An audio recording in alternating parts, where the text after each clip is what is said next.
मूषक की सवारी, चलने लगती है दुनिया सारी, चलने लगती है दुनिया सारी। मोहे दर्शन दीजो हमें से जी, मोहे दर्शन दीजो हमें से जी। तेरी जय जय जय हो गणेश जी, तेरी जय जय हो गणेश जी, तेरी जय जय जय हो गणेश जी, तेरी जय जय जय हो गणेश जी।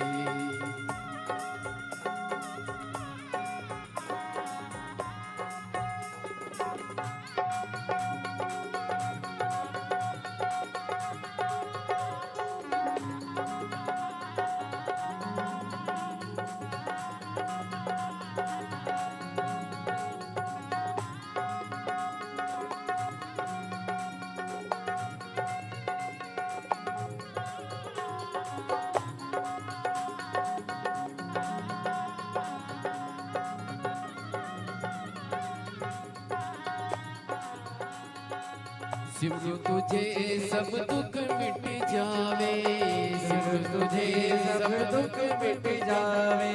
दास सलीम तेरे गुण गाए, दास सलीम तेरे गुण गाए। तेरो पूर्ण है दरवेश जी, तेरो पूर्ण है दरवेश जी। तेरी जय जय जय हो गणेश जी, तेरी जय जय हो गणेश जी, तेरी जय जय जय हो गणेश जी, तेरी जय जय जय हो गणेश जी। बोलिए गणेश भगवान की जय।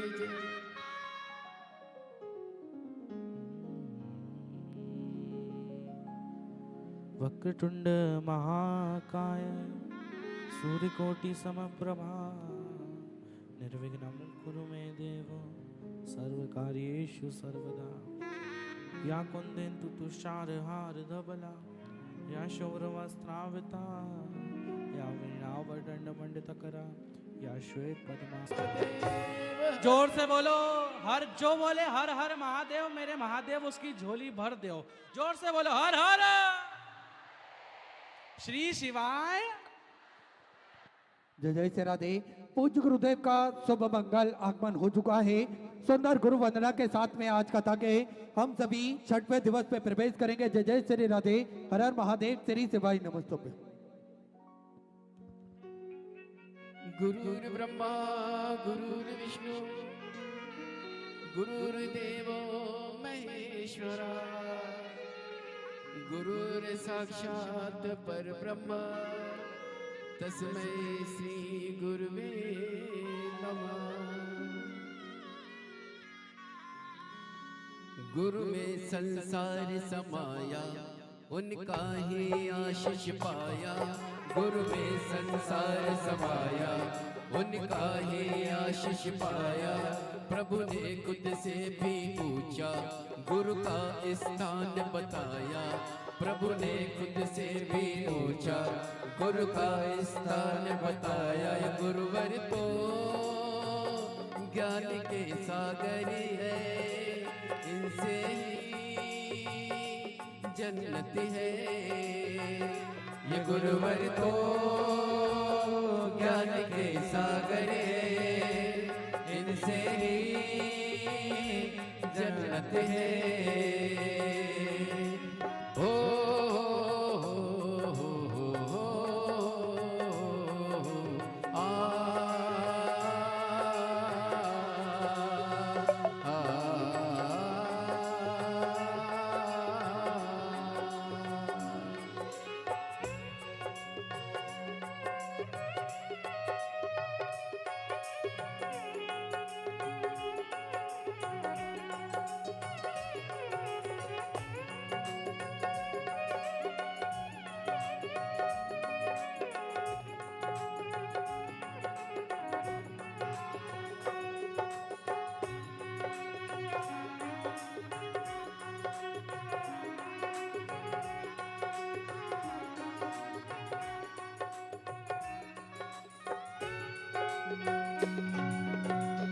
बोलिए गुरुदेव भगवान की जय। जय जय श्री राधे। सभी भक्तों को हर हर महादेव सदा जय श्री कृष्णा श्री शिवाय नमस्तुभ्यम। 7 दिवसीय सुंदर श्री शिव महापुराण की अलौकिक दिव्य कथा हम सभी पूज्य गुरुदेव के सानिध्य में श्रवण कर रहे हैं और पूज्य गुरुदेव का शुभ मंगल आगमन हो चुका है। गुरुदेव व्यासपीठ पर मंचासीन हो चुके हैं। आप सबकी तरफ से व्यासपीठ को नमन करते हुए हम सबके प्रिय हम सबके लाडले ठाकुर कल्लू जी महाराज के चरणों में नमन करते हुए परम सत्य परम आदरणीय विश्वविख्यात पूज्य गुरुदेव के पावन चरणों को नमन करते हुए और आप सभी शिव भक्तों के चरणों में नमन करते हुए सुंदर आज कथा के 6वें दिवस पे हम सभी प्रवेश करेंगे। उससे पहले कथा के मुख्य जजमान एवं जयपुर परिवार सेवा ट्रस्ट द्वारा जो ये सुंदर कथा रखी गई है, इसमें व्यवस्थापक के रूप में श्री अखिलेश जी अत्री, मनोज जी पांडे, साथ में इस कार्यक्रम के संरक्षक श्री सत्यनारायण जी बेरीबाल, इस कथा के मुख्य जजमान श्री घनश्याम जी रावत, श्री राकेश जी रावत मानपुर वाले और संयोजक जुगल जी डेरे वाले, श्री प्रभु नारायण जी अग्रवाल, श्री नरेंद्र हर्ष परिवार, श्री मुकेश काका पार्षद, दीपक जी शर्मा, मनोज जी कुलवाल, गणेश जी शर्मा। एक बार सभी के लिए जोरदार ताली बजाकर स्वागत करें। और मैं आमंत्रित करना चाहूंगा महंत बाबूगिरी महाराज जी, बड़े ही आदर और सम्मान से मंच पर पधारे। संत दास जी महाराज बड़े ही आदर और सम्मान से मंच पर पधारे। आदरणीय विधायक महोदय भीलवाड़ा राजस्थान से हमारे बीच में पधारे। श्री अशोक कुमार जी कोठारी बड़े ही आदर और सम्मान से मंच पर पधारे। श्री सुनील जी, श्री राधे श्याम जी सोमानी बड़े ही आदर और सम्मान से मंच पर पधारे। व्यासपीठ का पूजन करें और पूज्य गुरुदेव से आशीर्वाद प्राप्त करें।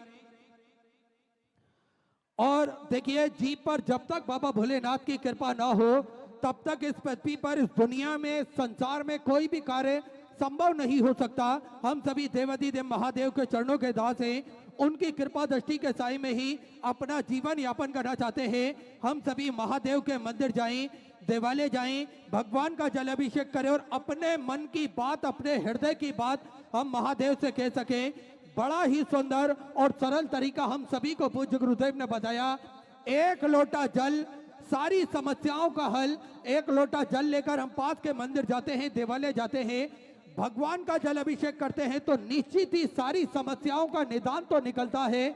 साथ में देवाधिदेव महादेव की कृपा दृष्टि भी हम सभी जीव पर विद्यमान होती है और महादेव का आशीर्वाद भी हम सभी को प्राप्त होता है। और देखिए, ये एक लोटा जल का ही पुण्य प्रताप है जो भारी संख्या में सभी शिव भक्त यहाँ पधारे और कथा अमृत का लाभ लेकर अपने जीवन को कृतार्थ में कर रहे हैं, आनंद में कर रहे हैं। देखिए, 7 से 8 पंडाल इस कथा के अंतर्गत लगे हुए हैं और ऐसा एक दिन नहीं जाता जिस दिन ये पंडालों की संख्या नहीं बढ़ी हो।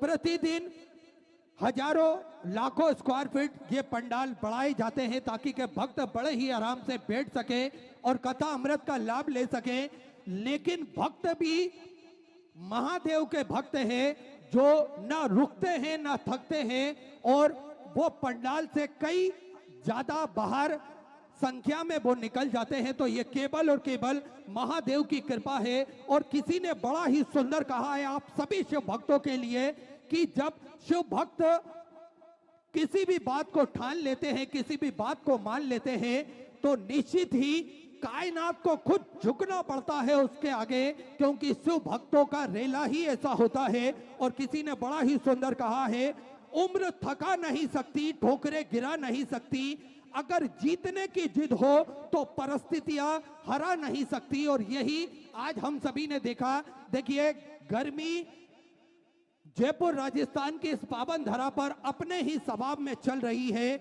लेकिन इसके बाद में भी अगर लाखों का ये जन समुद्र हम सभी को देखने को मिल रहा है तो ये केवल और केवल शिव महापुराण की कथा का पुण्य प्रताप हम सभी को देखने को मिल रहा है। एक लोटा जल की महिमा हम सभी को देखने को मिल रही है। आज सभी सनातन धर्म के मानने वाले लोग एकजुट होकर एक जाजम पर बैठकर कथा अमृत का लाभ ले रहे हैं तो निश्चित ही ये केवल और केवल मेरे महादेव की कृपा है। देखिए, आप सभी लोगों में इतने धनिक लोग होंगे जो अपने घर पर बैठ के आराम से एसी के सामने बैठ सकते हैं, कूलर के सामने बैठ सकते हैं और अपनी 4 व्हीलर से वो कहीं पर भी आ जा सकते हैं, घूम सकते हैं।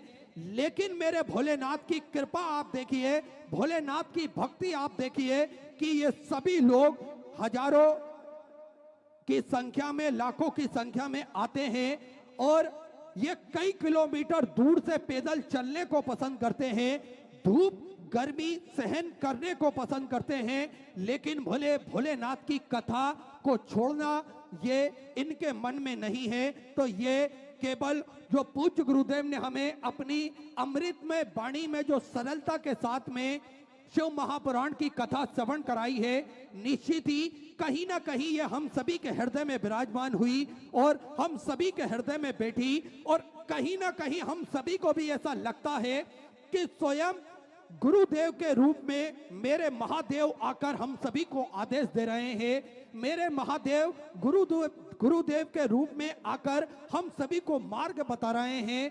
स्वयं देवाधिदेव महादेव गुरु जी के रूप में आकर हम सभी को यह सुंदर कथा श्रवण करा रहे हैं। हम सभी को ऐसा लगता है और कितने ही भक्त इस कथा पंडाल में ऐसे बैठे हुए हैं जो ये बात मानते हैं और ये बात मैं जो बता रहा हूं ये भक्तों के द्वारा सुनी हुई बात ही मैं आप सभी के बीच में कह रहा हूं कि कहीं ना कहीं भक्तों को ऐसा लगता है कि व्यासपीठ पर गुरुदेव विराजमान होते हैं तो उन्हें स्वयं साक्षात भोलेनाथ के दर्शन भक्तों को प्राप्त होते हैं। तो हम सभी ये सुंदर अलौकिक दिव्य कथा के आज 6वें दिवस पे प्रवेश करेंगे और देखिए आप सभी को ज्ञात है पूज्य गुरुदेव ने न केवल हमें सुंदर कथा श्रवण कराई है अपितु हम सभी को भक्ति के मार्ग से भी जोड़ा है, हम सभी को धार्मिक भावनाओं से जोड़ा है।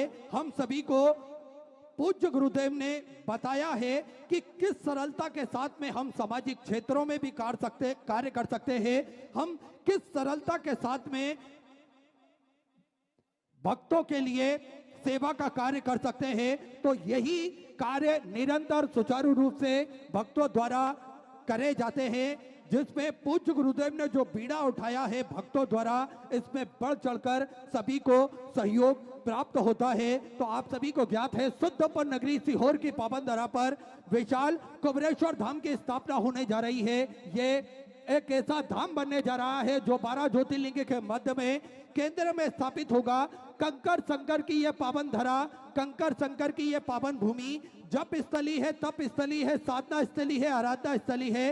भगवान भोलेनाथ की कृपा दृष्टि इस धरा पर हमेशा विद्यमान होती है और जो भी भक्त अपने मन की मुराद लेकर कुबेर भंडारी के चरणों तक पहुंचता है, किसी भी स्थान पर बैठकर 108 बार श्री शिवाय नमस्तुभ्यम का जाप करता है, मेरा कुबेर भंडारी, मेरा राजा धीराज महाकाल राजा उन भक्तों की मनोकामना कुछ ही दिनों में, कुछ ही महीनों में पूर्ण कर देता है। ऐसी कृपा हम सभी को निरंतर देखने को मिलती है और निरंतर भक्तों को महादेव का आशीर्वाद प्राप्त होता है। और देखिए इस धरा पर सेवा का कार्य भी निरंतर सुचारू रूप से चलता है, जिसमें भोजन भंडारा हो, बच्चों की शिक्षा हो, स्वास्थ्य संबंधी क्षेत्र हो या फिर अन्य सामाजिक कार्य हो, पूज्य गुरुदेव हमेशा बढ़ चढ़कर कार्य करते हैं, हमेशा बढ़ चढ़कर भाग लेते हैं। हम सभी ने देखा है किस प्रकार से पूज्य गुरुदेव ने सामाजिक क्षेत्रों में कार्य करते हुए बच्चों की शिक्षा के लिए एक बीड़ा उठाया है, जिसमें पूज्य गुरुदेव द्वारा हजारों लाखों सैकड़ों बच्चों की फीस जमा करी जाती है प्रति वर्ष, ताकि के ये बच्चे अच्छे से पढ़ लिख सकें, अपने सनातन धर्म की संस्कृति को ये समझ सके, अपने धर्म को पहचान सके और किस प्रकार से ये अपना भविष्य उज्जवल कर सके। इसलिए पूज्य गुरुदेव हमेशा शिक्षा के क्षेत्र में बढ़ चढ़कर कार्य करते हैं। इन बच्चों के कॉपी किताब की व्यवस्था हो, इनके कोर्स की व्यवस्था हो, पूज्य गुरुदेव द्वारा हमेशा निरंतर सुचारू रूप से कराई जाती है। और हम सभी ने देखा है किस प्रकार से भोजन भंडारा भी निरंतर सुचारू रूप से चलता है। विश्व की सबसे बड़ी और भव्य भोजनशालाओं में से एक कुबेर भंडारी की भोजनशाला जो कि नियमित रूप से सुचारू रूप से चल रही है, जिसपे प्रतिदिन लाखों सैकड़ों हजारों भक्त भोजन भंडारे का आनंद लेकर अपने जीवन को कृतार्थ करते हैं, आनंद में करते हैं। आप भी इस भव्य भोजनशाला की सदस्यता ग्रहण कर सकते हैं। मात्र 21,000 रुपए की स्वर्गराशि देकर जीवन पर्यंत तक आप इसके सदस्य बन सकते हैं। होता यह है कि 365 दिन में से एक दिन, साल में एक दिन आपके नाम से भी भोजन भंडारा कराया जाएगा और यही क्रम बदल बदल के सुचारू रूप से चलता है, जिसपे सभी भक्त भोजन भंडारे का आनंद लेकर अपने जीवन को कृतार्थ करते हैं, आनंद में करते हैं। तो ऐसे कई सेवा के प्रकल्प पूज्य गुरुदेव के सानिध्य में चलते हैं। आप भी इन प्रकल्पों से जोड़ सकते हैं, कदम से कदम मिलाकर, कंधे से कंधा मिलाकर चल सकते हैं और अपने जीवन को कृतार्थ कर सकते हैं, आनंद में कर सकते हैं। तो टीवी स्क्रीन पर श्री मिथिलेश सेवा समिति के 2 अकाउंट नंबर एक्सिस बैंक का और सेंट्रल बैंक ऑफ इंडिया का चल रहा है। दोनों में से किसी भी अकाउंट में अपनी स्वर्गराशि जमा कर अपना नाम व्हाट्सएप पर भेज सकते हैं। आइए सीधे व्यासपीठ की शरण में चलते हैं। पूज्य गुरुदेव के सानिध्य में हम सभी आज सुंदर 6वें दिवस की कथा श्रवण करेंगे। जय जय श्री राधे, हर हर महादेव, श्री शिवाय नमस्तुभ्यं।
शिवाय गौरा नमः शिवाय भोला नमः शिवाय भोला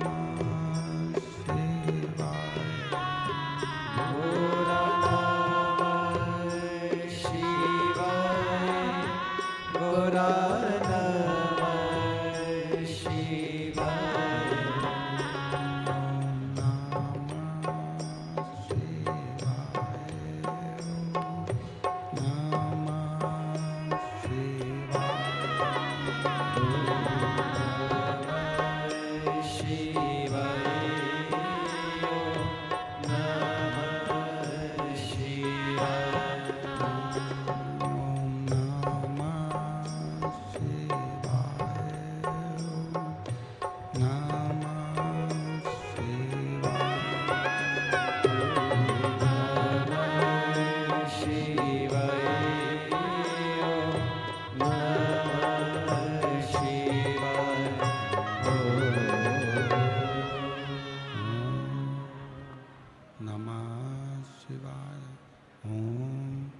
नमः शिवाय गौरा नमः शिवाय विश्वनाथ भगवान की जय, महान कालेश्वर भगवान की जय, ओमकारेश्वर भगवान की जय, गोविंदेव भगवान की जय, कुंवरेश्वर महादेव की जय।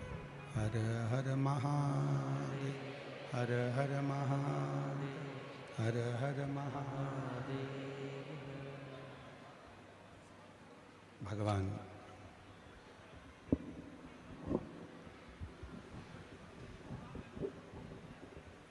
देवाधिदेव महादेव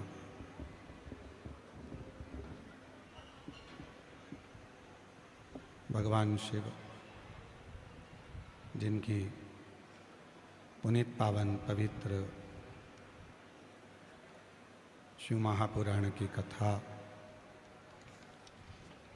भगवान देवाधिदेव महादेव की कृपा से, करुणा से, उनकी उदारता से श्रवण करने का सौभाग्य आप और हमको प्राप्त हुआ है। बड़े भाग्यशाली हैं सभी शिव भक्त,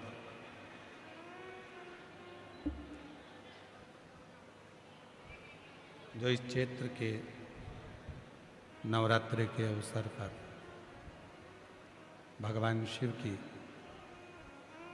परम पवित्र शिव महापुराण की कथा को श्रवण कर रहे हैं और अपने जीवन को सार्थक कर रहे हैं। ये पवित्र कथा जयपुर राजस्थान की पवित्र धरा पर आज छठे दिवस में प्रवेश कर रही है। कथा का छठा दिवस शिवरात्रि का दिन माना जाता है और आप सभी को आज कथा की शिवरात्रि की बधाई हो बहुत बहुत।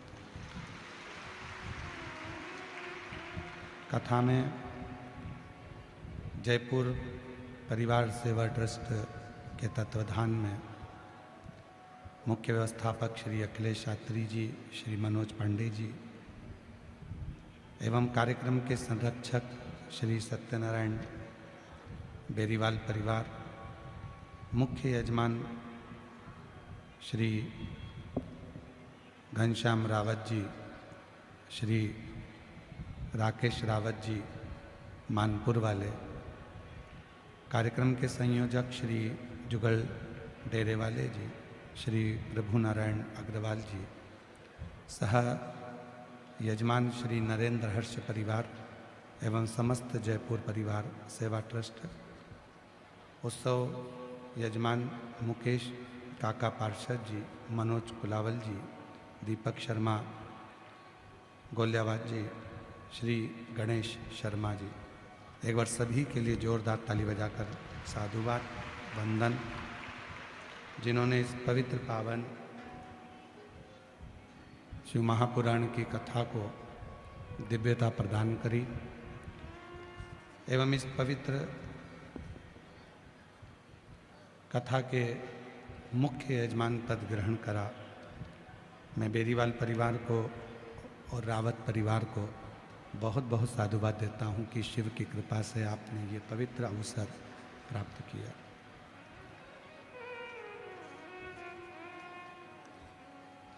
भीलवाड़ा राजस्थान में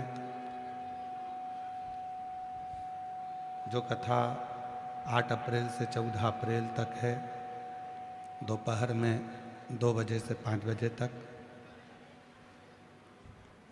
कथा के आयोजक श्री महंत बाबूगिरी जी महाराज जी यहाँ पधारे हैं, संत दास जी महाराज जी भी यहाँ पधारे हैं और क्षेत्रीय विधायक अशोक कुमार कोठारी जी भी यहाँ पधारे हैं।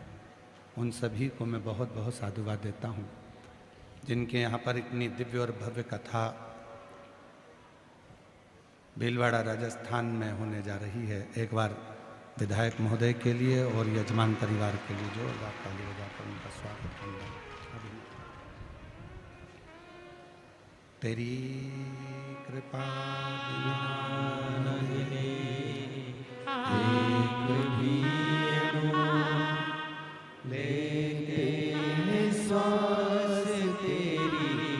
कृपा से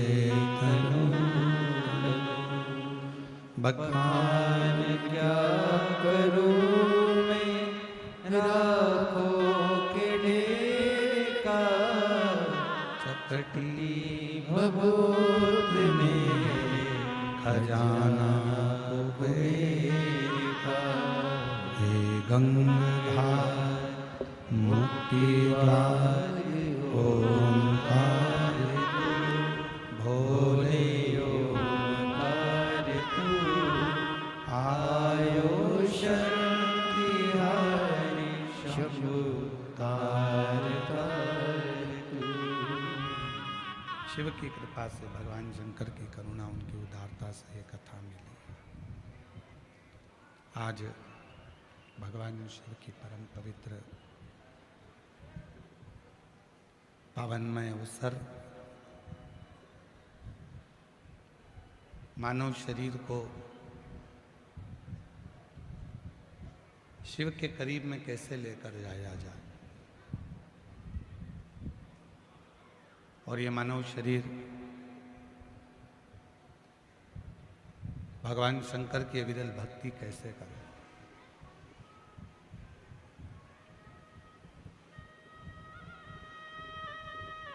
ऐसा नहीं है कि मानव शरीर एक ही बार मिला है।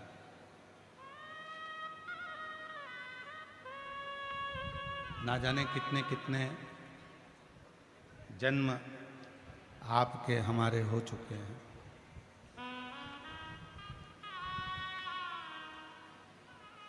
ना जाने कितने कितने जन्म आप और हम इस पृथ्वी पर ले चुके हैं।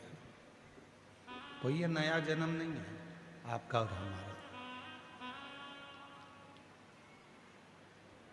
पर पीछे की आवाज़ खोल दो, जो रोड पर बैठे हैं उनको भी आवाज़ आ जाए। रोड पे भी बहुत पब्लिक है और पीछे के जितनी भी ग्राउंड है सब दूर की आवाज़ खोल दीजिए, क्योंकि रोडों पे लोग बैठे हुए हैं, बहुत भीड़ है।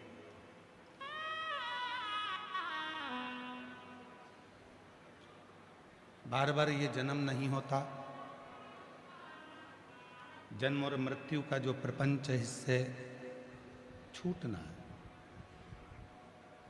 फिर जन्म लिया, फिर मर गए, फिर जन्म लिया, फिर मर गए।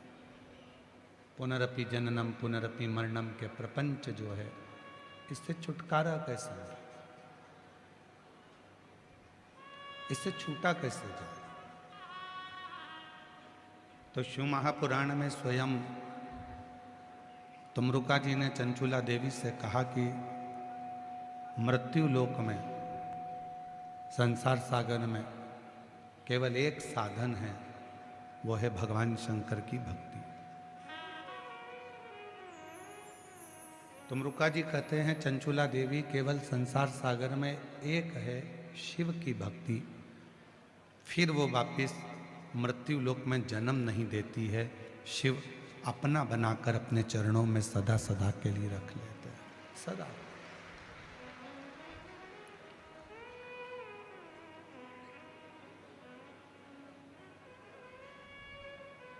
कई लोग कहते हैं शिव जी तीर्थ में हैं, कोई कहता है 12 ज्योतिर्लिंग में भगवान शंकर विराजमान है, कोई कहता है बद्रीनाथ में नारायण विराजमान है, कोई कहते हैं केदार में शिव बैठे हुए हैं। माना कि ये प्रत्येक भारत की भूमि पर जो तीर्थ हैं यहाँ परमात्मा निवास करता है, पर उन तीर्थ से भी ज्यादा शंभु शंभु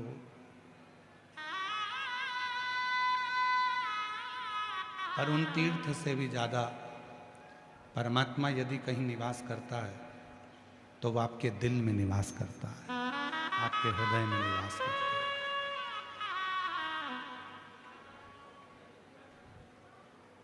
हो सकता है तीर्थ में आप ढूंढने के लिए जाओगे और परमात्मा मिले कि ना मिले। किसी नदी के तट पर परमात्मा को ढूंढने के लिए जाओगे कि वो मिले कि ना मिले। किसी सरोवर के तट पर परमात्मा को ढूंढने के लिए जाओगे कि वो मिले कि ना मिले। पर इतना विश्वास अपने अंदर बना कर रखना कि जिस दिन तुम अपने ही घर में रहकर अपने ही पास के शंकर जी के मंदिर में एक लोटा जल चढ़ाना प्रारंभ करोगे तो तुम्हें 365 दिन तो दूर की बात है, 65 दिन भी दूर की बात है, 5 दिन में ही एक ना एक दिन शिव अपनी साक्षीकरण दे देगा, शिव अपना दर्शन देगा।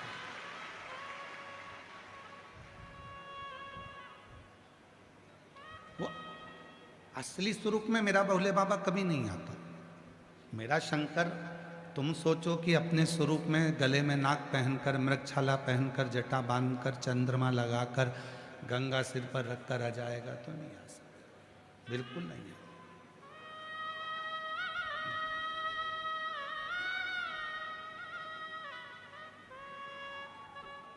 जो कहते हैं कि सिर पर गंगा रखकर भगवान शंकर आएंगे और मुझे दर्शन देंगे, नहीं देगा।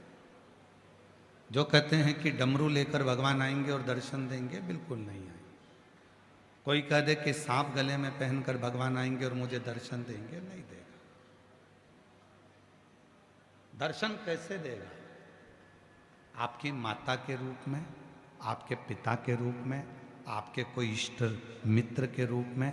जब दुख की घड़ी में तुम घिरे होगे तब वो तुम्हारा अपना रिश्तेदार बनकर, तुम्हारा अपना परिवार का व्यक्ति बनकर तुम्हारे पास आएगा और तुम्हारी सहायता कर जाएगा। और तुम उसको पहचान नहीं पाओगे, तुम उसको जान नहीं पाओगे।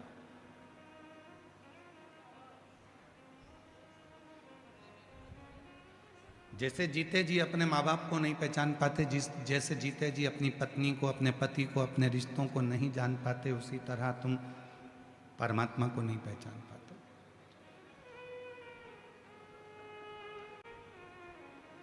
मरने के बाद उसके मुंह में दही पेड़ा खिला रहे हो, मरने के बाद उसके पसंद की गुलाब जामुन बनवा रहे हो, मरने के बाद उसके लिए खीर बनवा रहे हो। अगर वो जिंदा था और उसको जीते जी ही मत गुलाब जामुन खिलाते, मत खीर खिलाते, पर प्रेम से मीठी वाणी बोल देते, तो भी वो आशीर्वाद देकर चला जाता। हमने उस परमात्मा को केवल मूर्ति में ढूंढा, हमने उसको सहजता में ढूंढा नहीं।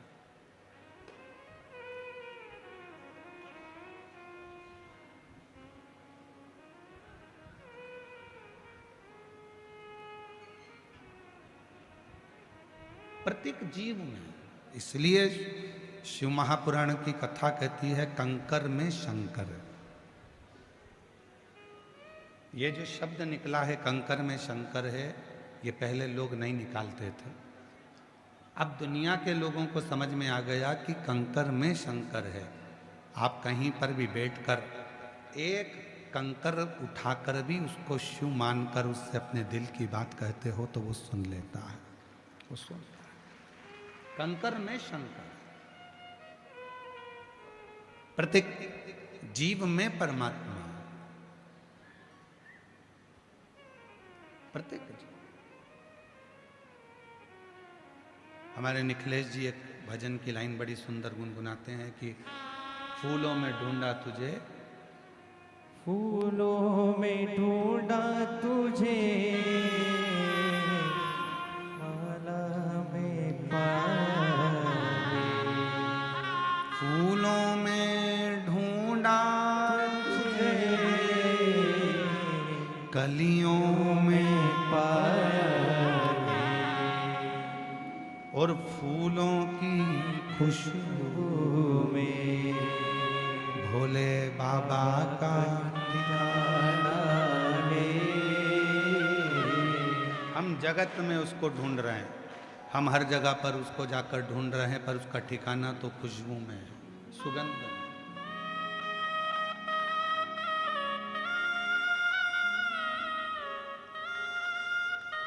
हम उसको ना जाने कहां कहां ढूंढने का प्रयास कर रहे हैं, पर उसका ठिकाना तो शिव महापुराण की कथा के शब्द है।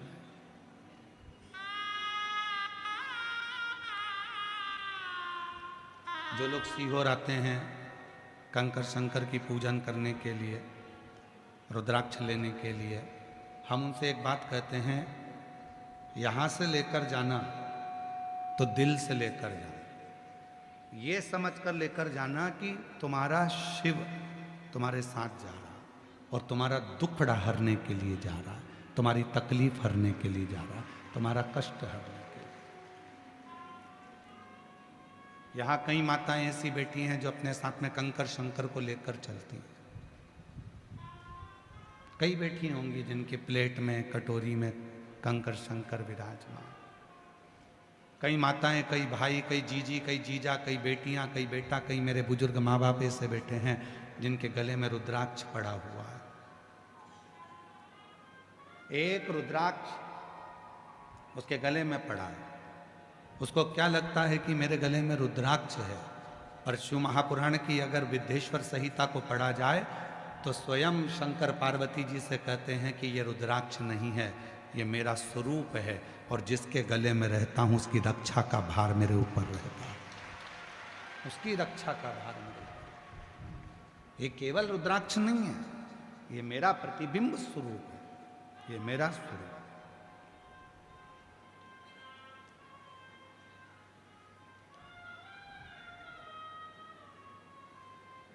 मर गया तो दही पेड़ा खिला रहे हैं, मर गया तो तेरही में लड्डू पेड़ा गुलाब जामुन बनाकर खिला रहे हैं, ठीक नहीं।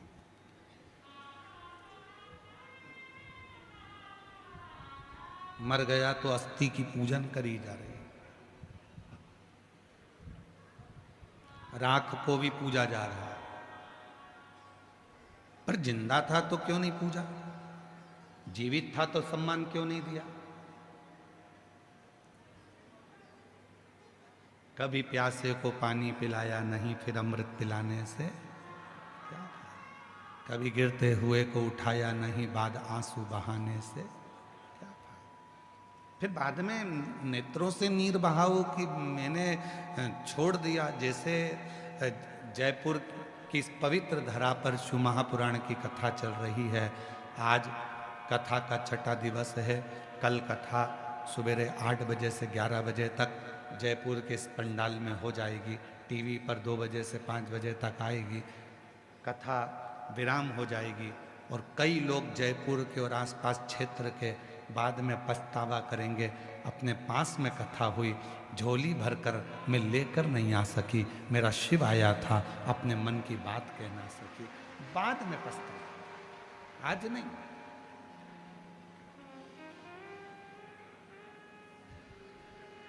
अभी तो आप आए हो बाबा से निवेदन करने के लिए, प्रार्थना करने के लिए, विनय करने के लिए, विनती करने के लिए, और उसको अपने दिल की बात करने के लिए, अपने मन का भाव, अपने मन का विचार करने के लिए।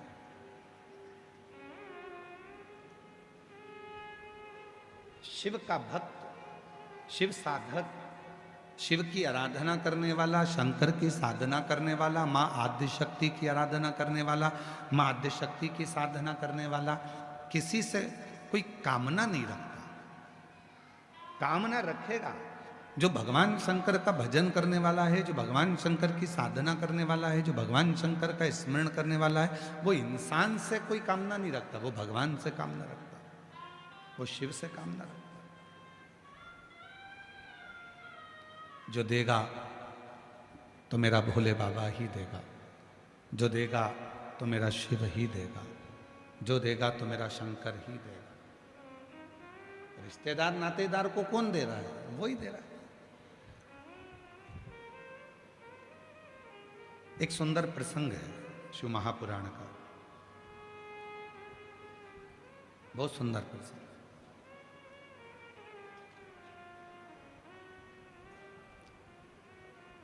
भगवान शिव माता सती को लेकर कुंभज ऋषि के आश्रम में कथा सुनने के लिए गए, कथा श्रवण करने के लिए। कुंभज बाबा के यहाँ जब कथा सुनने के लिए गए और कुंभज ऋषि के यहाँ जब बैठकर कथा श्रवण कर रहे थे, तो माँ सती के मन में ये भाव उत्पन्न हो रहा था कि मेरे पति विवाह करने के बाद उनको तो मुझे कहीं घुमाने ले जाना था, कहीं भ्रमण करने ले जाना था, पर मेरे पति मुझे विवाह करने के बाद केवल कथा सुनाने के लिए लेकर आए। जो नियम भगवान शंकर ने सतयुग में प्रारंभ करा था, वो नियम आज तक संसार में चल रहा है। और मुझे उम्मीद है जो नियम मेरे देवादिदेव महादेव ने सतयुग में प्रारंभ करा था, वो आज भी कलयुग में निपटा है, वो भी कलयुग में चलता है, वो भी कलयुग में चल रहा है। और आपके घर पर भी वो नियम चल रहा है। माता सती के साथ शिव जी का विवाह हुआ और माता सती को लेकर शिव जी कथा सुनाने के लिए लेकर गए। आज भी प्रत्येक घर में नियम है, लड़के की शादी होती है, घर में बहू आती है और बहू आने के बाद में उसको सत्यनारायण भगवान की कथा में बिठाया जाता है, कथा सुनवाई जाती है। दोनों बना और बनी को, दोनों दूल्हा दुल्हन को बिठाकर कथा सुनाई। हमारे मध्य प्रदेश में ऐसा नियम है, राजस्थान में है क्या? कथा सुनवाते हैं उनको। जब दोनों दूल्हा दुल्हन आते हैं, घर में शुभ कार्य होता है, तो सत्यनारायण जी की कथा, भगवान की कोई कथा, कोई पितरों की पूजन, कोई अनुष्ठान करवाया जाता है, जिससे उनको लगे कि हमारे पूर्वजों का ये अनुष्ठान है।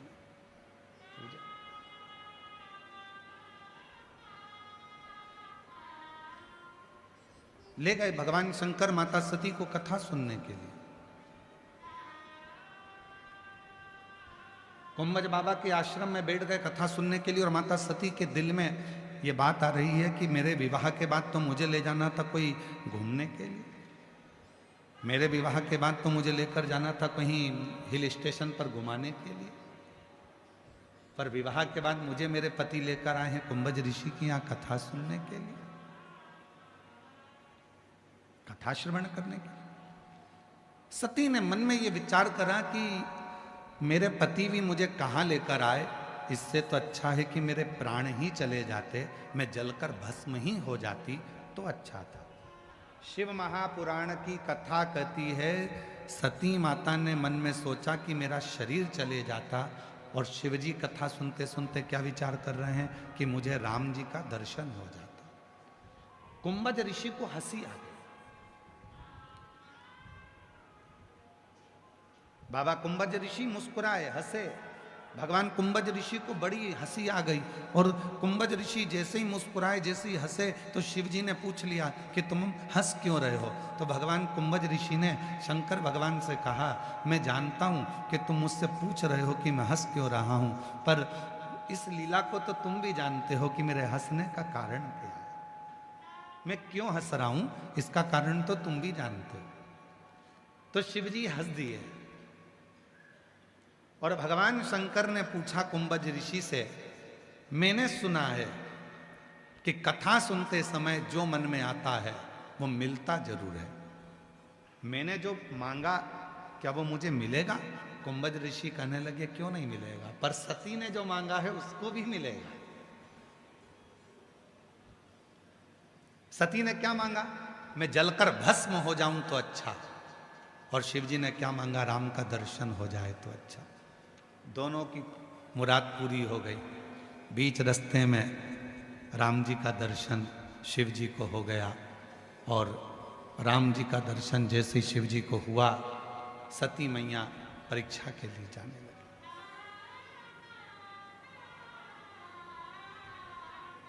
चलो बताओ, परीक्षा लेने के लिए कौन कौन गई थी? सती अकेली गई थी? शिव जी भी गए थे क्या? जम के तो बोलो। नहीं। कौन गई? केवल अकेली सती परीक्षा लेने के लिए गई राम जी की। रो रहे थे, नेत्रों से नीर बह रहा था, आंख से आंसू बह रहा था। तो सती ने कहा, तुम इनको प्रणाम कर रहे हो? साधारण मनुष्य। शिव जी कहने लगे, ये साधारण मनुष्य नहीं, ये मेरे राम हैं जो मेरे दिल में बसते, हृदय में बसते। पत्नी के लिए रो रहा है, अपनी पत्नी के लिए रो रहा है। परमात्मा कोई भगवान पत्नी के लिए रोता है? शिव जी ने कहा, ये तो सब लीला है। तुम्हारे मन में अगर थोड़ी सी भी खेद है तो परीक्षा लेकर आ जाओ। सती जी परीक्षा लेने चले। शिव जी से कहा, अब आओ सही जगह पर कथा के प्रसंग पर। इतनी कथा तो आपने रामचरितमानस में भी सुन रखी है, भागवत में भी सुन रखी है, पूरी पुराणों में सुन रखी है। अब सही प्रसंग पर अब आए। सती कह रही है, कथा सुनने अपन दोनों साथ आए, भ्रमण करने अपन दोनों साथ आए, कथा दोनों ने साथ सुनी, भोजन दोनों साथ करते हैं, घूमने दोनों साथ जाते हैं, तो परीक्षा लेने में अकेली क्यों जाऊं? तुम भी मेरे साथ चलो। मैं अकेली परीक्षा क्यों लूं? शिव जी कहने लगे, देख ये फालतू काम में मैं नहीं जाता। शंकर जी बोले, ये परीक्षा लेने के लिए मैं नहीं जाऊंगा। परीक्षा तुझे लेना है, तू जा। संशय तेरे मन में है, तू जा, मैं नहीं जाऊंगा। ये मेरे काम की चीज नहीं।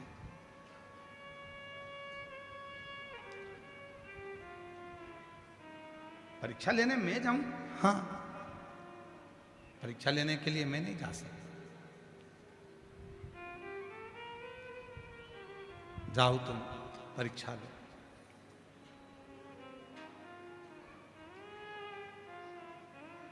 शिव जी से सती माता ने कहा कि ऐसा नहीं हो सकता, मैं तुम्हारे बिना परीक्षा लेने नहीं जाऊंगी। शिव जी कहने लगे, मैं परीक्षा लेने नहीं जाऊंगा। साथ भोजन करेंगे चलेगा, पति पत्नी है, साथ भोजन करेंगे चलेगा, साथ घूमने चलेंगे चलेगा, साथ मोटरसाइकिल पे बैठेंगे चलेगा, साथ फोर व्हीलर में बैठेंगे चलेगा, साथ कथा सुनने चलेंगे चलेगा, साथ माल घूमने चलेंगे चलेगा, साथ शॉपिंग करने चलेंगे चलेगा। पर याद रखना, बीमारी तुझे हुई है और तू कहे कि मुझे इंजेक्शन लग रहा है तो तुम भी लगवा, चलेगा? अरे जम के तो बोलो, नहीं चलेगा। शंकर जी ने कितनी सुंदर बात कही कि बीमारी तुझे हुई है, परीक्षा तू लेने जा रही है, संशय तुझे हुआ है, टेंशन तुझे हुआ है, अहंकार तुझे हुआ है, तो दवाई तुझे लेना पड़ेगी।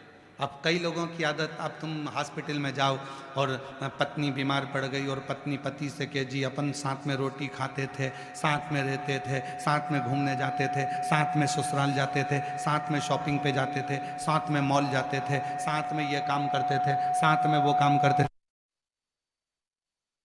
एक काम करो ना, जब साथ में रहते थे, साथ में भोजन करते थे, साथ में रोटी खाते थे, साथ में अपन पानी पीते थे, साथ में अपन ये सब काम करते थे, तो फिर एक काम करो कि मैं बीमार पड़ी हूं तो साथ में इंजेक्शन भी लगवा,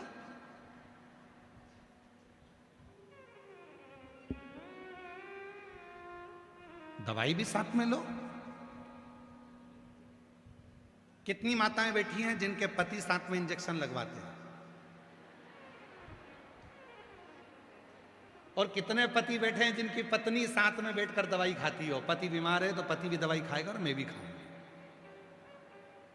है कोई? नहीं। कोई नहीं। जिसको दर्द हुआ है दवाई उसे ही खाना है, और जिसके मन में संशय हुआ है परीक्षा लेने उसी को जाना है। मैं नहीं जानता, मैं नहीं जानता। जिसको संशय हुआ वो जाए। तकलीफ अपने को हुई है तो दवाई अपने को खाना पड़ेगी।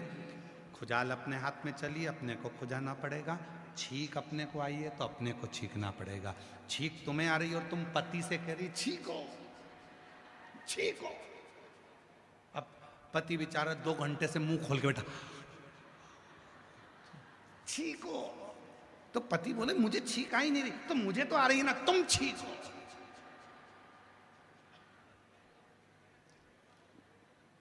मैं तुम्हें इतना प्रेम करती हूं, इतनी चाहती हूं, और तुम मेरे लिए इतना सा नहीं कर सकते। पति के तो आए तो छींको।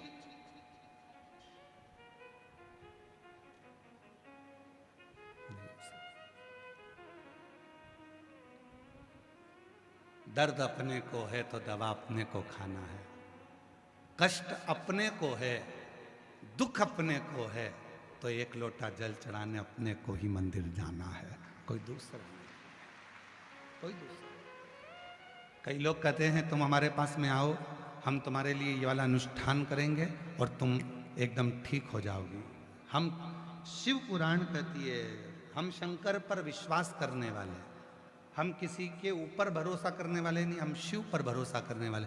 कोई कहता है मैं तेरे लिए ये वाला अनुष्ठान करूंगा, मैं तेरे लिए ये पाठ करूंगा, मैं तेरे लिए ये उपाय करूंगा, मैं तेरे लिए ये अनुष्ठान करूंगा, मैं तेरे लिए ये करूंगा, मैं तेरे लिए वो करूंगा। शिव महापुराण की कथा कहती है तुम्हारे मरने के बाद अगर तुम्हारे बेटे सैया दान कर रहे हैं तो ये मत सोचना कि तुम्हें मिली है। तुम्हारे मरने के बाद तुम्हारे बेटे अन्न का दान कर रहे हैं, यह मत सोचना कि तुम्हें मिला है। तुम्हारे मरने के बाद तुम्हारे बेटे अगर गीता का पाठ कर रहे हैं तो यह मत सोचना कि तुम्हें मिला है। तुमने जो जीते जी दान करा, तुमने जो जीते जी कथा सुनी, तुमने जो गीता जी का पाठ किया, तुमने जीते जी जो भजन किया, बस वो ही तुम्हारे साथ जाना है। मरने के बाद तो एक क्रम है जो निभाना। अपने जीते जी जो तुमने कर लिया,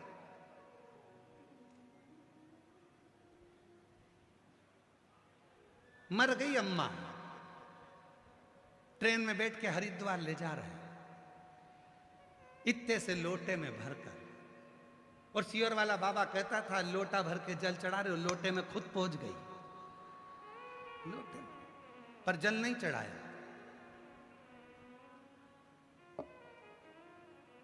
रिजर्वेशन कराया, घर के लोगों ने कहा तुम्हारा टिकट अलग कराना, अम्मा का टिकट, माताजी का टिकट अलग कराना, तो माताजी का टिकट अलग कराया। एक सीट माताजी की खाली सीट थी, लोटा रखा था, कोई दूसरा चढ़ गया उस पे तो चिल्ला के दौड़ा, मेरी अम्मा बैठी है, उतर नीचे उतर, अम्मा बैठी है। तो वो बेचारा बोला कहाँ है अम्मा तेरी, वो दिख नहीं रहा, लोटे में है। अच्छा, अब भोजन करने बैठा तो घर के लोगों ने कहा था कि ले जा रहे हो हरिद्वार तो पहले अम्मा को खाना खिलाना। पत्तल लगाई, अम्मा की सीट पे रख दी, अम्मा खा लो। अब अम्मा कोई जिंद थोड़ी ना है कि लोटे में से निकल के ही करके खाए, खा लो लोटे में। पत्तल, चाय पी रहा था तो पहले अम्मा को पिलाना, चाय रख दी, अम्मा चाय। अब तूने 700 रुपए का टिकट कराया अम्मा का, 50 रुपए की चाय पिलाई, 150 का खाना खिलाया, ऑटो में ले जाके हरिद्वार पहुंचा। हरिद्वार में तूने पूरा काम करा, अम्मा को लोटे में से निकाल कर विसर्जन करा। यदि तूने 1000-1200 रुपए अम्मा के मरने के बाद खर्च करा और फिर गंगा जी में अस्थियां डाली, तो गंगा मैया भी बोली कि जीते जी कभी नहीं आई और मरने के बाद आई तो तेरे को तो नहीं तारूंगी, साइड में नल्ले में निकालूंगी। मेरी जल की धारा चलती है, मैं तुझे एक नल्ले में निकाल दूंगी, उधर साइड में टिका दूंगी तुझको, क्योंकि तू कभी जीते जी नहीं आई। और अगर बच्चे जीते जी जो भगवान शंकर पर विश्वास करते थे और तुमने अपना भरोसा पक्का रखा, तो जो तुमने 2000-1500 खर्च करे, अगर वो जीते जी तुम अपनी माता को हरिद्वार ले जाते, जीते जी स्नान कराते, जीते जी भोजन कराते, जीते जी चाय पिलाते, तो वो माँ जब आशीर्वाद देती तो कहती अब मुझे मरने के बाद जाने की जरूरत नहीं, मेरा बेटा मुझे जीते जी लेकर आ गया।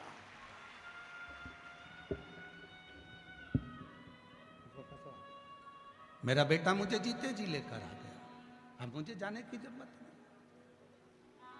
इसको कस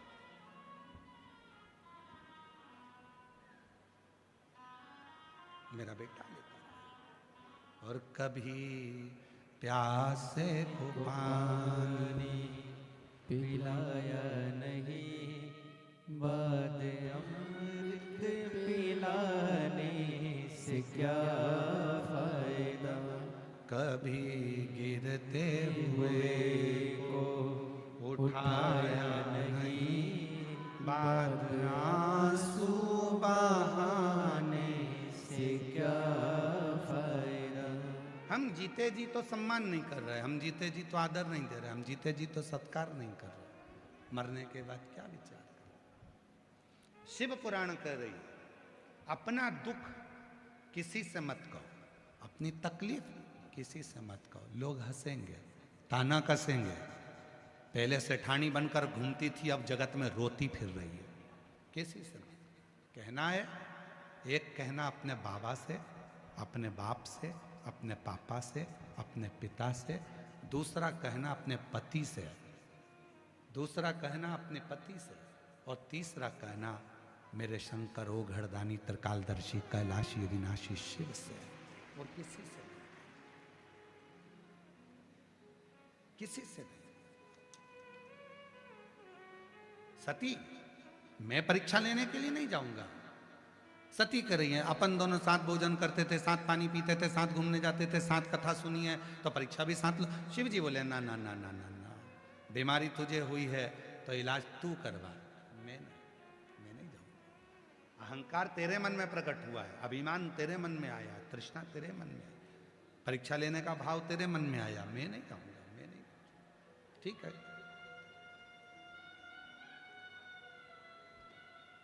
शिव दुनिया की दृष्टि में लोगों को लगता है शंकर जी एकदम एक लोटा जल सारी समस्या का हल।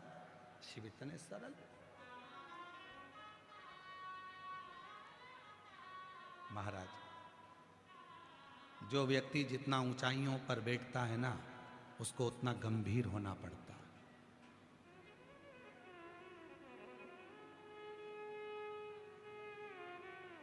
उसको उतना गंभीर होना पड़ेगा।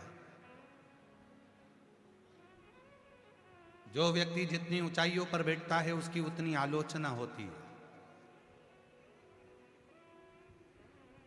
जो व्यक्ति जितना ऊपर की ओर बढ़ता जाता है उसको बहुत गालियां दी जाती है। जो व्यक्ति एकदम तरक्की कर कर ऊंचाइयों पर जाकर बैठ जाता है उसकी आलोचना होगी, अपशब्द कहे जाएंगे, ताने दिए जाएंगे, गाली दी जाएगी, पर उसको गंभीर होना पड़ेगा। जैसे हमारे भारत के प्रधानमंत्री नरेंद्र भाई मोदी जी, जैसे प्रत्येक प्रदेश के मुख्यमंत्री, चाहे आपके प्रदेश के हों, चाहे मध्य प्रदेश के हों, चाहे छत्तीसगढ़ के हों, चाहे आंध्रा के हों, कहीं का भी मुख्यमंत्री, चाहे वो किसी भी स्थान, चाहे वो उत्तराखंड के हों, मुख्यमंत्री, प्रधानमंत्री और मुख्यमंत्री का पद कितना ऊंचा होता है, पर उनको जितने ऊंचे पद पर बैठ जाते हैं उतनी उसमें गंभीरता आना पड़ती है, उतनी गंभीरता लाना पड़ती है।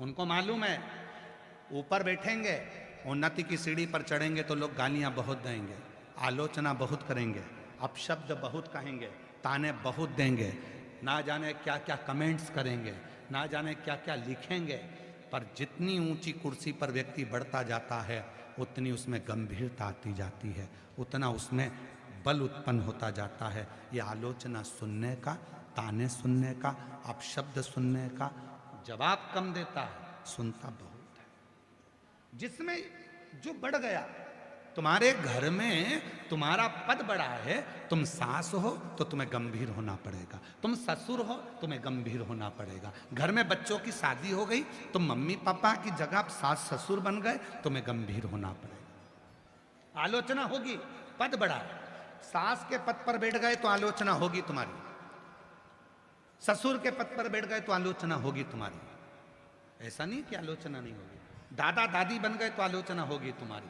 तुम अभी तक घर की बेटी थी, अभी ननंद नहीं थी, अब ननंद बन गई हो तो आलोचना होगी तुम्हारी। अभी तक तुम बेटी थी, भाभी अब बनी हो तो तुम्हारी आलोचना होगी। देवरानी बनी हो तो आलोचना होगी, जेठानी बनी हो तो आलोचना होगी। आलोचना होगी, पर इसको सहन करना, गंभीर बनकर इसको सहना। मेरे शंकर भगवान की बहन मेरे शिव जी की बहन छिप्रिया, भगवान शंकर के जब माँ पार्वती जी जगत जननी जगदम्बा अम्बा जब भोजन बनाकर रखती थी, लोग कहते हैं हमारी ननंद ऐसी है, हमारी भाभी ऐसी है। शिव पुराण को तो पढ़ो जरा। माँ पार्वती जी भोजन बनाकर रखती थी और छिप्रिया आती थी, भाभी भूख लगी है, भोजन दीजिए। छिप्रिया आती थी, भाभी भोजन दीजिए, भूख लगी है। और शिव जी की बहन छिप्रिया जब भोजन मांगती थी तो माता पार्वती जी भोजन ला कर देती थी। देखिए जरा छिप्रिया क्या करती थी, भोजन लिया और उठाकर गौ माता को, नंदी को, भृंगी को, श्रृंगी को सबको दे देती थी। भोजन का टिफिन खा लिया। फिर वापिस आ गई छिप्रिया जी, भाभी भोजन तो है ही नहीं टिफिन में।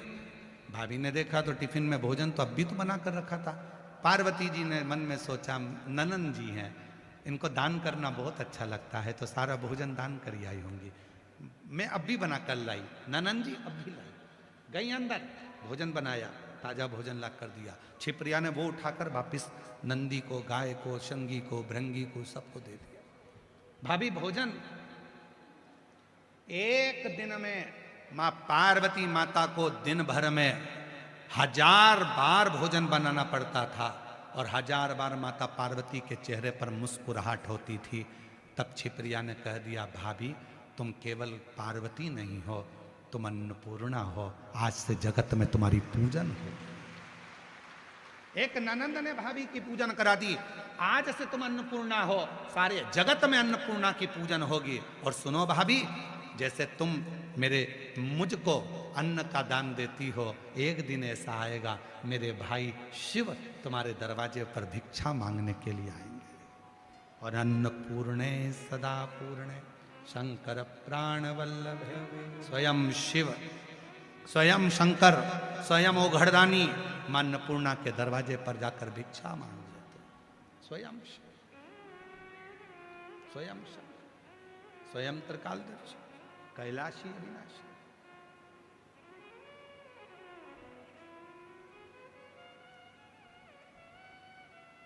कोई सहजता नहीं है। शिव को जानना, भगवान शंकर को पहचानना, शंकर भगवान के गुणगान का स्वयं।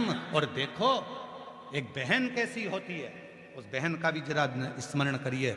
शिव जी की बहन, जब दूषण नाम के राक्षस ने आक्रमण करा, और दूषण नाम के राक्षस ने आक्रमण करा और पूरा ब्राह्मणों के बच्चों को पकड़कर निचोड़कर खून पीने लगा, वो दूषण नाम का असुर।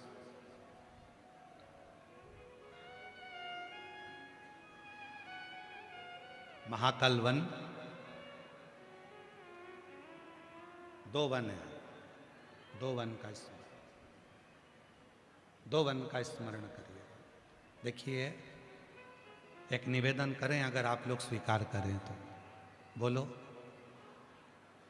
आज कथा का 6ठा दिन है, शिवरात्रि का दिन है। आज की कथा आरती तक निवेदन है कि ना तो आप लोग उठें ना खड़े हों, और जो बोतल बांटने वाले हैं पानी का, उनसे निवेदन है, धूप में बहुत लोग बैठे हैं, अंदर वालों की जगह बाहर वालों को पानी पिलाइए। जो लोग धूप में बैठे हैं अपने बच्चों को। हम कथा में पहले से कहते आए हैं कि अपने साथ में 2 पानी की बोतल लाया करो। लाए हो सब लोग? जम के बोलो। अगर पानी की बोतल आपके पास में है तो आप अपने पड़ोसी के हाथ पैर जोड़कर कह दो कि इसको लेकर चले जाओ, बाहर बांटो।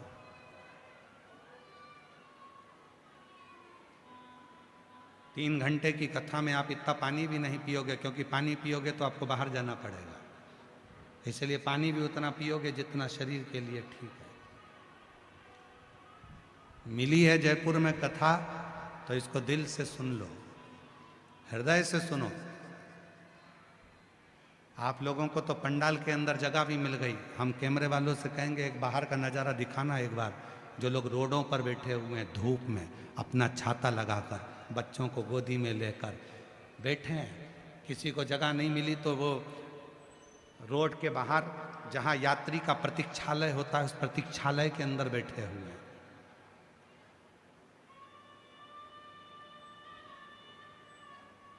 जगह नहीं है। पूरे पंडाल जितने भी लगे हैं, 7, 8, 9 जितने पंडाल लगे, और उसके अलावा मैं यहाँ की जयपुर नगर की प्रशासन को, यहाँ की सरकार को और यहाँ के कलेक्टर महोदय, यहाँ के आईजी, डीआईजी, कमिश्नर, एसपी को भी धन्यवाद दूंगा, यहाँ के एसडीएम को धन्यवाद दूंगा। उनने समिति से कहकर रात को 4 गुना पंडाल और बढ़वा दिया कि भक्त आराम से बैठ सके, व्यवस्था कर सके। पर हम जानते हैं कि कथा 2 दिन, कथा के जो शिवरात्रि है और समापन है, उस पर भक्त रात भर विश्राम करते हैं, उसके लिए आते हैं। तो आपसे निवेदन है, थोड़ी जागरूकता के साथ कथा का लाभ लें। बहुत बाबा ने कृपा करी है आप पर, ना जाने आपकी झोली मेरा भोले बाबा किस तरह से भर कर भेजेगा और कितना देकर भेजेगा, ये वही जानता है। उसी के हाथ, दिल से, हृदय से। दूषण नाम का असुर ब्राह्मण के बच्चों को निचोड़कर उनका रक्त पीता। 2 वन हैं शिव महापुराण में, 2 वनों का वर्णन आता है। एक वन है नंदन वन, एक वन है महाकाल वन। नंदन वन काशी, महाकाल वन अवंतिकापुरी उज्जैन, 2 वन।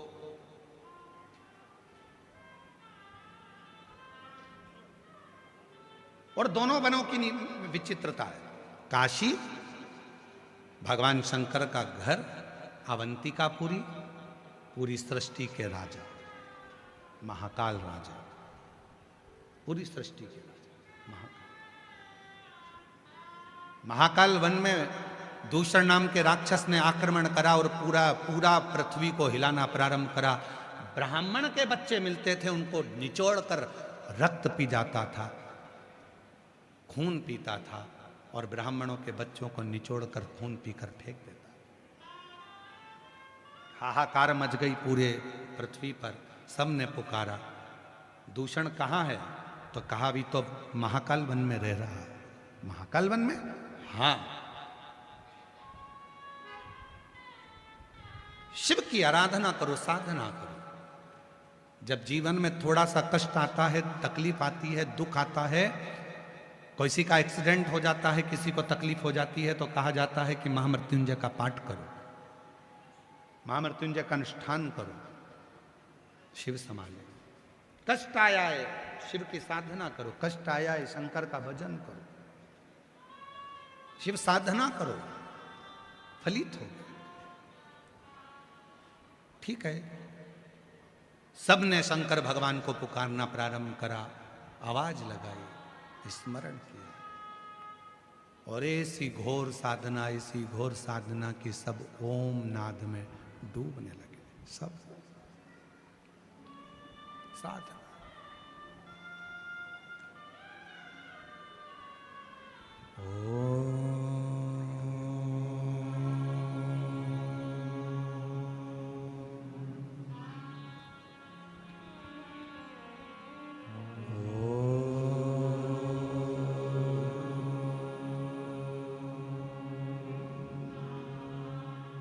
पूरा महाकाल वन, पूरी पृथ्वी ओम के नाद में डूबने लगी। सबने साधना करी, सबने पुकारा।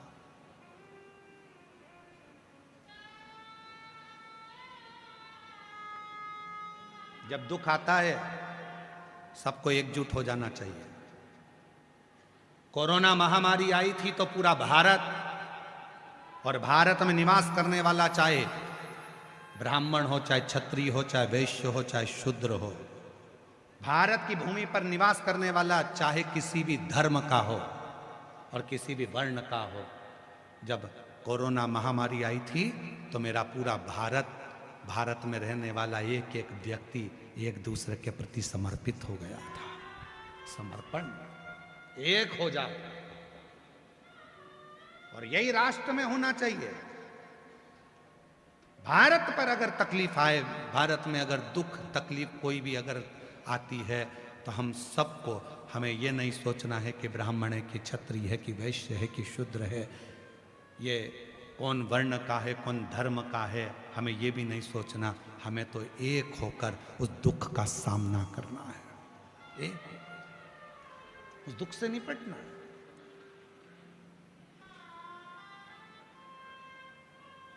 पूरे प्रदेश, पूरी पृथ्वी, सबने ओम का नाद किया उस दूषण नाम के असुर के लिए। जब एक दुख आता है तो उसको मिटाने के लिए सबको आगे आना।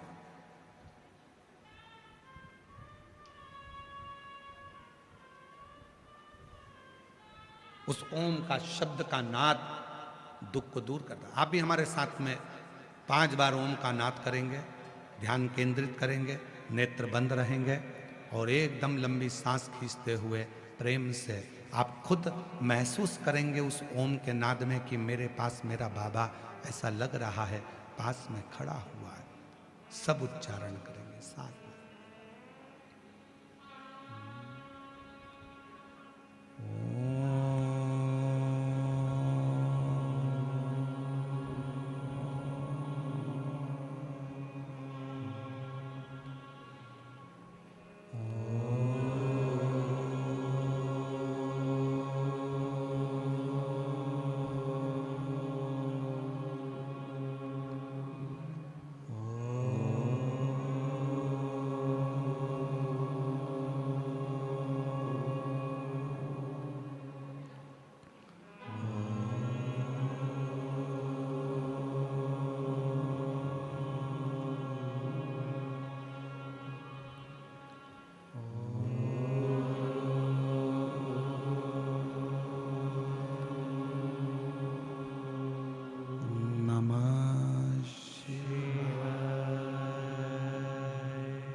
धीरे धीरे अपने नेत्र को खोलते हुए बाबा का स्मरण करें। भीतर का जो दूषण है, भीतर का जो दुख है, मेरा शिव उसे समाप्त करे, उससे प्रार्थना करें। वो दूषण असुर जो ब्राह्मण के बच्चों का खून पी रहा था। कभी कभी हमारे परिवार में, हमारे घर में कोई ऐसा असुर आ जाता है। असुर कोई राक्षस नहीं होता, हमारे विकार, हमारी गलत सोच, हमारी गलत दृष्टि, ये असुर है।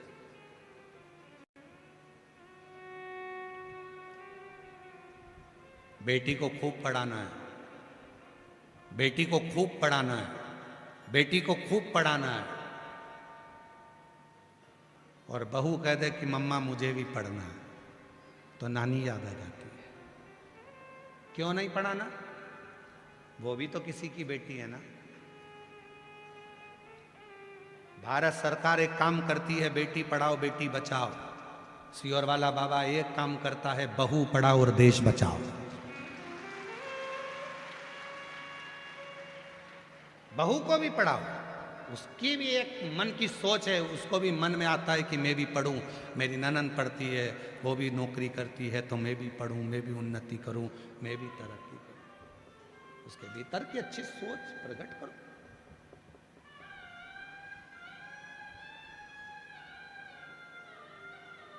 दूषण को मारने के लिए पूरी पृथ्वी पर उच्चारण प्रारंभ हुआ, ओम का नाद किया, सबने सत्कार स्वीकार किया। तब शिव जी के पास खबर गई कि वो दूषण को मारना, पर दूषण को तो एक वर है, जहां वो मरेगा और उसका रक्त गिरा और वहां उसका दूसरा दूषण उत्पन्न होता है।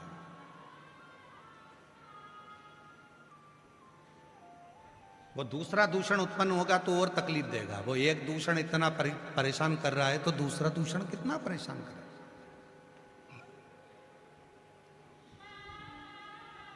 तो निवेदन है, इसको मारो, पर मारूं कैसे?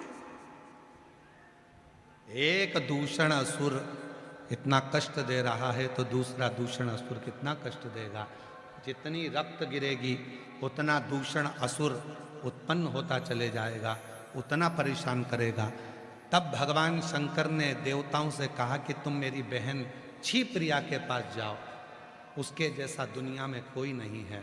वो अपना स्त्री का स्वरूप छोड़ देगी, जल के रूप में हो जाएगी और जल बनकर जहाँ दूषण का रक्त गिरेगा वो जल बनकर उस जल से दूषण के रक्त को पानी में बदल देगी और फिर दूषण उत्पन्न नहीं होगा, फिर दूषण उत्पन्न नहीं होगा।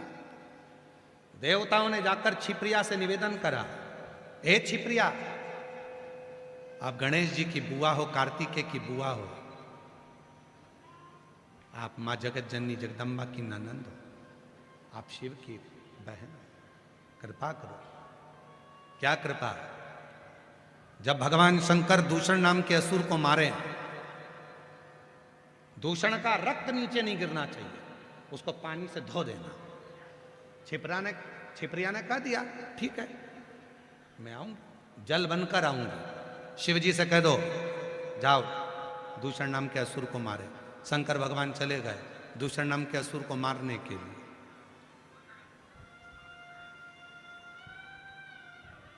क्षिप्रिया आई नहीं, पहुंची नहीं। कभी कभी भाई कह देता देख मैं तेरे को लेने के ले जाऊंगा तो टाइम पे पहुंच जाना।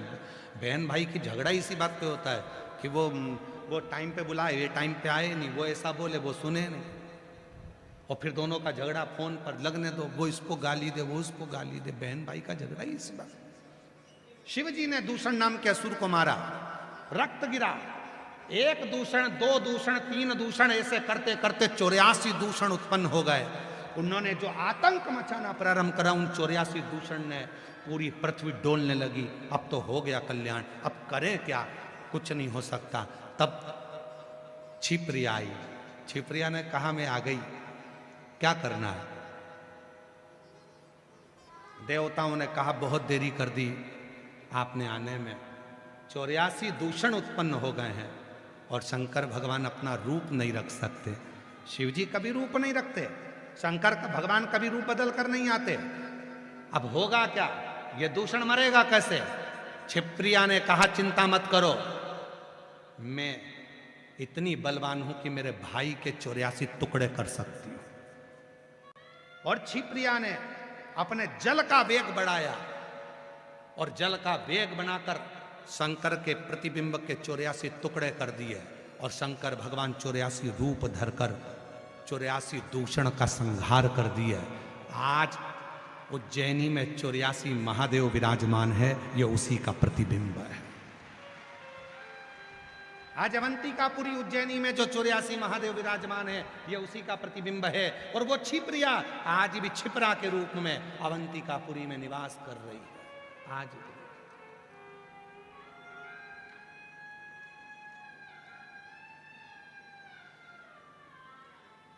इसलिए भारत की भूमि की सबसे बड़ी राखी, भारत की भूमि की सबसे बड़ी राखी अगर कहीं बनती है तो वो देव अधिदेव महादेव महाकाल राजा को बनती है, क्षिप्रिया की। भारत की भूमि की सबसे बड़ी राखी रक्षाबंधन पर अगर कहीं बनती है तो महाकाल राजा को बनती है, मेरे महाकालेश्वर बाबा को बनती है। एक बहन और भाई का जो संबंध होता है वो शिव पुराण निभाने का करती है। वो संबंध कोई साधारण नहीं है। ये शंकर भगवान को समझने के लिए पूरी जिंदगी निकल जाएगी लोगों, पूरा वो समझ नहीं पाते।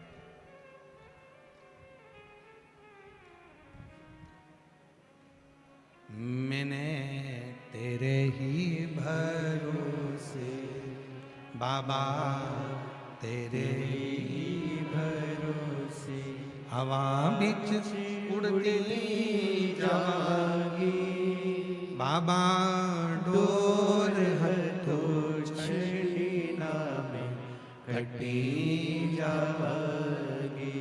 भोले मैं तेरी पतन, शंभू मैं तेरी पतन। तो शिव महापुराण की कथा कर रही है जितने ऊंचे पद पर मेरे देव अधिदेव महादेव बैठे हैं, भगवान शंकर देव नहीं है, महादेव हैं।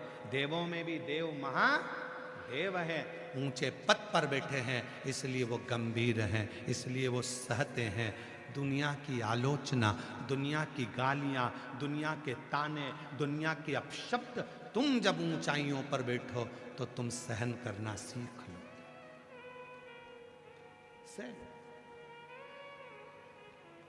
पर ऊंचे पद पर बैठने वाला ही सह सकता है। कौन सह सकता है? ऊंचे पद वाला। हो सकता है हमारी बात का अब किसी को बुरा लग जाए, जितने लोग टीवी पर कथा सुन रहे हो, जितने सोशल मीडिया पे सुन रहे हो सकता है उनको बुरा लग जाए। अब लग जाए तो लग जाए, उसमें कोई बड़ी बात नहीं है। पर समझना, जो ऊंचे पद पर बैठ गया, प्रधानमंत्री मुख्यमंत्री के पद पर, बड़े पद पर जो बैठ जाता है, उसको उसकी आलोचना होती है, वो ज्यादा जवाब नहीं देता। कोई कुछ भी कह देता है, वो ज्यादा जवाब नहीं देता, क्योंकि वो इतने ऊंचे पद पर बैठा है। कहाँ प्रधानमंत्री, मुख्यमंत्री, राष्ट्रपति, बहुत बड़ा पद पर बैठा है। और जो छोटे पद पर होता है उसकी आलोचना कोई करके बता दे। अपने ही पास में पार्षद जी रहते हैं, उनकी आलोचना करके बताओ अपने क्षेत्र में, फिर वो पकड़ के ले जाएंगे, प्रसाद दे देंगे। ऊंचे पद पर बैठा है इसलिए उसने सहन करा। जो अभी पद पर चढ़ा है, जो धीरे धीरे आगे बढ़ा है, उसकी जब आलोचना होती है तो उसे सहन नहीं होता। लाओ उसको पकड़ कर ले जाओ उसको कमरे में, देव प्रसाद लपक।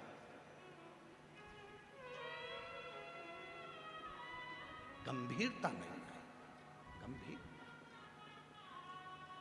और हुआ, दक्ष प्रजापति ने भगवान शंकर को कितने अपशब्द कहे। हे शिव, मेरी बेटी सती का विवाह तेरे साथ में करा है, मैं तुझे श्राप देता हूं कि तू शमशान में निवास करेगा। शंकर भगवान खुश हो गए, मेरे ससुर जैसा दुनिया में किसी का ससुर नहीं होगा। प्लाट भी दिलाया तो ऐसी जगह दिलाया जहां कोई कब्जा ही नहीं करेगा। मेरे ससुर जैसा दुनिया में कौन ससुर होगा। मेरे ससुर ने कहा, शिव मैं तुझे श्राप देता हूं, तू शमशान में निवास करेगा। शंकर भगवान ने सोचा, इतनी जोरदार जगह, इतनी सुंदर जगह, इतनी अच्छी जगह, इससे बढ़कर और क्या होगा। जहां कोई कब्जा ही नहीं करने वाला, जहां कोई विवाद करने ही नहीं आएगा, शांति से रहेगा। और जहां दक्ष प्रजापति ने शंकर भगवान को श्राप दिया था शमशान में निवास करेंगे, शिव शमशान में रहते हैं। और शमशान कोई साधारण जगह नहीं है। पैसे वाला करोड़पति भी मरता है तो बांस पर, बांबू पर, सफेद कपड़े में, लाल कपड़े में जाता है। और गरीब भी मरता है तो बांस पर, सफेद कपड़े में, लाल कपड़े में जाता है। कोई करोड़पति, मुझे तो नहीं लगता कि जयपुर में कोई करोड़पति मरा हो, या बहुत बड़ा कोई राजा महाराजा, कोई बहुत बड़ा पद वाला मरा हो तो उसको डनलप के गद्दे पर ले गए हो। बोलो बोलो, लेकर गए क्या? पैसे वाला मरा तो भी बांस पर गया, गरीब मरा तो भी बांस पर गया, पैसे वाला मरा तो भी सफेद कपड़े में गया, और गरीब मरा तो भी सफेद कपड़े में गया। वहां जाने के लिए ऊंची और नीची बात नहीं, वहां तो सबकी शान सम है, इसलिए उसका नाम शमशान है। वहां सबकी शान सम है, अमीर भी है तो लेवल का, गरीब भी है तो लेवल का। शंकर के दरवाजे पर जो आता है उस सब बराबर शान का है, इसलिए उसका नाम शमशान है। सबकी शान बराबर है, कोई बड़ा नहीं, कोई छोटा, कोई बड़ा। आए हो, श्राप दिया दक्ष प्रजापति ने शिव जी को। शंकर भगवान कुछ नहीं बोले क्योंकि पद ऊंचा है। जो ऊंचे पद पर बैठता है वो जवाब नहीं देता, इंतजार करता है, रुको समय आएगा जवाब दिया जाएगा, अभी जरा शांति रखो, टाइम आन दो, जरा इंतजार करो, चुप रहो, बैठे रहो। गंभीरता चाहिए बड़े वाले में, और शंकर जी गंभीर रहते हैं, मौन रहते हैं। और वही हुआ, थोड़े समय के बाद दक्ष प्रजापति ने जब एक अनुष्ठान रखा और उस अनुष्ठान में इंद्र को कुछ कह दिया तो इंद्र तो लड़ने बैठ गया। क्यों? क्योंकि बड़े में गंभीरता होती है, छोटे में नहीं। शिव चुप रह गए श्राप मिलने के बाद भी, पर इंद्र चुप नहीं रह पाए कुछ कहने को। इंद्र नहीं रहा। जवाब का इंतजार करो, समय का इंतजार करो, समय आएगा तो जवाब दिया जाएगा। कई लोग कहते हैं क्यों तू मंदिर जाती है, तू भगवान को जल चढ़ाती है, तू पूजन करती है, तू भगवान का स्मरण करती है, तू भगवान की भक्ति करती है, इसके बाद भी तेरे पास में इतना दुख है, तेरे को इतना तकलीफ है। महाराज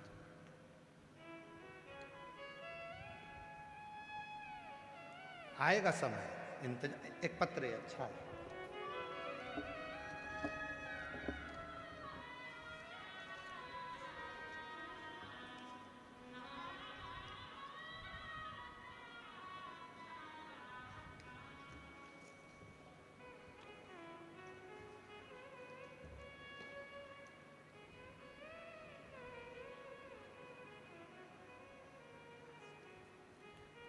मेरा नाम मनीषा नागर है, पति का नाम मुरली नागर है, निवासी ग्राम बम्बूली, तहसील नेनवा, जिला बूंदी, राजस्थान से है। गुरुजी, भोले बाबा की महिमा का मैं क्या गुणगान करूं, एक लोटा जल का क्या बखान करूं। हमारी शादी को 11 साल हो गए थे, लेकिन हमें संतान का सुख प्राप्त नहीं हुआ। हमने 11 साल तक बहुत इलाज करवाया, लगभग 10 लाख रुपए तक हमने खर्च कर दिए, पर कोई फायदा नहीं हुआ। हम पूर्ण तरह से हार चुके थे गुरुदेव, हर तरह से। तब आपकी कथा एक बार मैंने मोबाइल पर देखी और सुनना प्रारंभ करा। गुरुजी, हम सीहोर चले गए, वहाँ से आ गए। हमारे गांव के लोग हमसे कहने लगे तुम जाते हो, बाबा कुछ देता तो है ही नहीं। फिर भी हमने आस नहीं छोड़ी। हम हर 2 महीने में सीहोर जाने लगे। कुबरेश्वर बाबा का कंकर शंकर पूजन करते और बाबा का कंकर लेकर आते, बाबा का रुद्राक्ष लाए, बाबा का व्रत करा, पशुपति आंकड़े की जड़ का प्रयोग करा। 1 बार करा नहीं हुआ, 2 बार करा नहीं हुआ, 3 बार करा नहीं हुआ, फिर करा। सारे लोग कहने लगे तुझे होगा ही नहीं, जब डॉक्टर मना कर दिए तो तुझे बच्चा कैसे होगा। पर आप कहते हो कि भगवान का पीछा मत छोड़ना, बोलते रहना, एक न एक दिन बाबा सुनेगा। और बाबा की कृपा से 8 अप्रैल 2025 को मेरे यहाँ 11 साल के बाद पुत्र रत्न की प्राप्ति। एक पत्र और बड़ा सुंदर है, देखिए।